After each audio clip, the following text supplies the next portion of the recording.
দেখুন বন্ধুগণ, পুরনো ওয়াল হলে আমরা এইভাবে টাইলস অ্যাডাসিভ ওয়ালে মেরে দেই। এতে করে টাইলসটা খুব সুন্দরভাবে ফিটিংস হয় এবং টাইলস খুলে যাবার সম্ভাবনাটাও অনেক কম থাকে। দেখুন কীভাবে এটা মারা হচ্ছে। একটি কাটা একটি ফাইবার নেবেন, ফাইবারটাকে মেশিন দিয়ে কেটে নেবেন, কেটে এইভাবে আপনারা ওয়ালের মধ্যে এই টাইলস অ্যাডাসিভটা মেরে দেবেন। তাহলে কী হবে, টাইলসে খুব সুন্দরভাবে ফিটিংস হবে।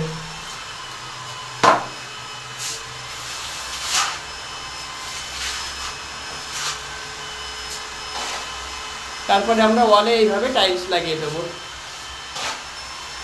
তো এই কেমিক্যাল 3 ধরনের কেমিক্যাল হয়। এরকম রং বা প্লাস্টারের উপরে যে কেমিক্যালটা সেটা আলাদা আছে, ফ্লোরের জন্য আলাদা আছে, আর নতুন প্লাস্টারের জন্য আলাদা কেমিক্যাল। তো আমরা এই ওয়ালে মারা কেমিক্যালটাই নিয়েছি, এটা এইভাবে মেরে দেবো এখন আমরা।